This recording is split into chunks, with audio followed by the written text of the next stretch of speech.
Assalamu alaikum, मैं हूँ Rukma Irfan Malik and welcome to another vlog. In this video, I just want to share one of my activity on Eid day with all of you. हुआ क्या कि I was given the task to host an Eid show with the Pakistan Army.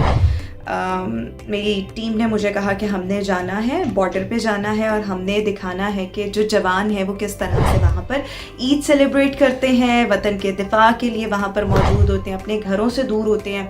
सो उनकी क्या activities होती हैं. सो वो मेरा task, और वही आज चूँकि ईद का दिन है तो मैं चाहूँगी कि वही आपको थोड़ा थोड़ा करके दिखाऊँ. सो यस, वैसे ये टाइम बहुत ज़्यादा हेक्टिक था रिकॉर्ड करना, लेकिन actually this is my second experience with ISPR. इससे पहले एक और मैंने उनके साथ प्रोजेक्ट किया हुआ है, और ये उससे पहले वो छोटी छोटी असाइनमेंट्स आती हैं, बट इस तरह से ईद वाला एक एनवायरनमेंट रिकॉर्ड करना, this is my second experience. So हुआ क्या कि जनाब अभी आप देख भी रहे हैं कि we went to the Ravi siphon. Basically it's a point BRB के पास ये तमाम लोकेशन है, और यहाँ पर ही मेजर राजा अजीज़ भट्टी शहीद जो हैं, मतलब इसी लोकेशन पर, not exactly this Ravi siphon but थोड़ा सा इससे आगे जाए तो यहाँ पर ही उन्होंने भी जाम शहादत नोश किया था 1965 की जंग में. सो बहरहाल I was given the task, I went there. वहाँ पर जवान, नाउ यू कैन सी कि वो किस तरह से जो नमाज ईद है वो अदा कर रहे हैं. उसके बाद they all greet Eid with each other. उसके बाद हुआ क्या कि they came up with their instruments, जो होते हैं musical instruments. so they were actually playing the instruments, a few of them. और फिर उसके बाद वो गाने गा रहे हैं. अभी आपको वैसे मैं दिखा भी रही हूँ साथ साथ. चलें पहले चल के यही देख लेते हैं.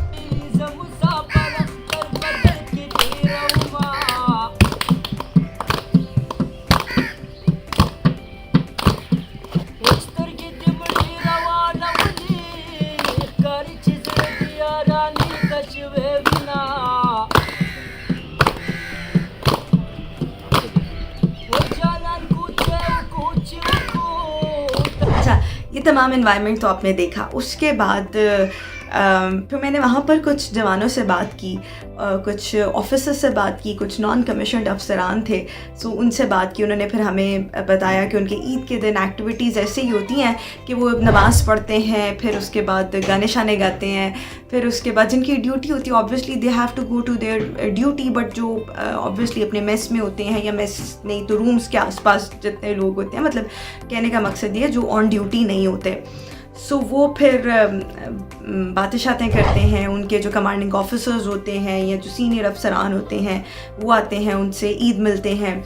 और जो मुझे आज पहली दफ़ा चीज़ जो पता लगी ना, दैट वाज कि एक बड़ा खाना इनका होता है. तो मेरे लिए ये ना एक लफ्ज़ बड़ा खाना वाज वेरी मच इंटरेस्टिंग. सो उन्होंने कहा कि तमाम जो ऑफिसर्स होते हैं, तमाम जो ऑन ड्यूटी अफसरान होते हैं, जितने भी लोग होते हैं उस टाइम पर, वो आते हैं और उनके लिए एक बड़ा खाना अरेंज किया जाता है, जिसमें बड़ा खाना मतलब इवनिंग में, और उसमें फिर वो लोग खाना शाना खाते हैं, और एक सेलिब्रेशन सी होती है, डिशेस ज़्यादा होती हैं. और एक और चीज़ पर कुछ जवान, मैंने पूछा ना कि आपका क्या जज्बा होता है, बिकॉज़ ईद तो हर एक का दिल करता है कि अपनी फैमिली के साथ सेलिब्रेट करे.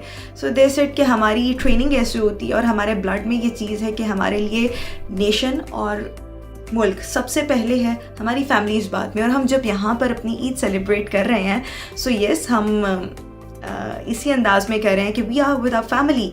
फिर उसके अलावा भी आप कुछ पिक्चर्स भी देख रहे होंगे जहाँ पर कुछ सिविलियंस इनसे ईद मिलने आए, और वह बाकायदा तौर पर मिठाई के टुकड़े लेकर आए. और फिर जब मैंने उनसे भी गुफ्तगू की तो वो सिविलियंस का ये कहना था कि यहाँ पे जो रेंजर्स और पाक फ़ौज के अफसरान और जवान हैं, we are all like a family. Because जब हमने बॉर्डर पर अपने फसलों की कटाई करनी होती है तो ये हमारे साथ 2-3 जवान भेजते हैं जो हमें एस्कॉर्ट करते हैं, बिकॉज़ दूसरी तरफ इंडिया है, दुश्मन है हमारा.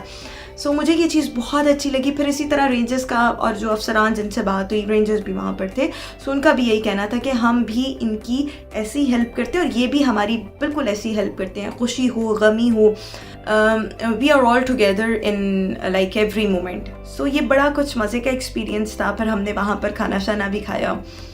پھر وہاں پر ایک مطلب راوی سائفن سے آگے ایک جگہ تھی، exactly I don't remember the name, but وہاں پر پھر ہمارا ایک لنچ تھا جس کی کچھ ویڈیوز میں ریکارڈ نہیں کر سکی، but it was white chicken karahi, it was very tasty, سبزیوں والا پلاؤ تھا. سو اس جوان کا یہ کہنا تھا کہ ہم ابھی آپ کو یہیں پر نا یہی چیزیں آفر کر سکتے ہیں. بٹ بہرحال مجھے تو بہت اچھا لگا. اور پھر وہاں پر ایک وہ جھیل، رینجرز نے نا اپنا ہی اندر ایک ریزورٹ بنایا ہوا ہے، وہاں پر وہاں کے لوکلز بھی آ جاتے ہیں اور رینجرز کے انڈر وہ سارا ہے، سو موسٹلی افسران وہاں پر ہوتے ہیں. پھر وہاں پر ہم نے وہ جو ایک ٹیلا سا تھا یا I don't know what we can call it, اس پہ ہم نے وہ جو جھیل ٹائپ بنی ہوئی تھی، جو ایکچولی جھیل نہیں، basically it was a canal, اور وہ راوی دریا سے نکل رہی تھی. تو پھر وہاں پہ ہم نے تھوڑی سی سیر وغیرہ کی، ریکارڈ کیا سب کچھ. اور پھر اس کے بعد ایک بیڑا تھا، بیڑا، یس، وہ جو بحری بیڑے نہیں ہوتے، تو it was like an artificial بیڑا جو دریا سے اس پر راوی تھا نا بیچ میں، سو وہ دوسری سائڈ پر جاتا تھا. اور وہاں پر بھی کچھ پاکستان کی پوسٹ وغیرہ تھیں، آبزرویشن پوسٹ ان کو ہم کہہ سکتے ہیں. سو ان کا یہ کہنا تھا کہ ابھی آپ ویسے بیڑے پہ جو بھی آپ پکچرز دیکھ رہے ہیں نا، یہ رینجرز کے ساتھ ہیں اور یہ بیڑے پر ہیں. اور پھر ان کا یہ کہنا تھا کہ ہمارا راشن، ہمارے افسران جتنے بھی ہیں، یہ بیڑے کے اوپر بیٹھ کے دوسری سائڈ پر جاتے ہیں. سو بیسیکلی بتانے کا مقصد یہ تھا کہ دیکھیں کہ ایسے بھی لوگ ہیں. مطلب میں دیکھتی ہوں جتنے بھی ہمارے پاک فوج سے وابستہ لوگ ہیں، ان میں سے آلٹرنیٹ آپ کہہ لیں کہ ٹائمنگز پر ان کو آف ملتا ہے. یعنی کہ ان کا یہ کہنا تھا کہ ابھی جن کو آف مل گیا ان کو پھر بقرہ عید پر نہیں ملے گا، جو ابھی گھر نہیں گئے وہ بقرہ عید پر اپنے گھر جائیں گے. سو ہم اس طرح سے شفلنگ جو ہے وہ اپنی کرتے رہتے ہیں. اور پھر رینجرز کا رویہ، it was amazing, they were actually very good. جو پاک فوج کے سولجرز تھے، دا نان کمیشنڈ افسران، جو جونیئر آفیسرز تھے، they were actually good. But میں سوچ رہی تھی کہ they are undergoing a very tough life, کیونکہ بارڈر پہ ہیں، گرمی بہت زیادہ ہے، کوئی اے سی کی سہولت لٹرلی نہیں ہے، ان کے کمروں میں بھی نہیں تھی، not even the coolers, room coolers. لیکن یہ تھوڑا سا وہ کلپ تھا جو میں نے سوچا آپ کو دکھاؤں کہ عید کی celebrations it was like kind of different on this Eid. تو میں آپ کے ساتھ شیئر کرنا چاہ رہی تھی. اور میں آئی ووڈ لائک ٹو، یہاں پہ میں اپنے ایڈیٹر سے بھی کہوں کہ جتنی چیزیں ہیں نا وہ ساری آپ کو کمپائل کر کے دکھائے. کوئی چیز اگر رہ گئی ہوگی جو میں مینشن کرنا بھول گئی، سو انشاءاللہ وہ پھر کسی وقت بتا دوں گی. بٹ آج کے اس ویلاگ سے اتنا ہی. اپنی بھی عید کو انجوائے کیجیے گا. اور یہ جو میں نے ایک ڈفرینٹ نوعیت کی عید سیلیبریٹ کی اور میں آپ کو دکھانا چاہ رہی تھی، سو وہ آپ کے سامنے تھی. عید مبارک اینڈ انشاءاللہ سی یو سون.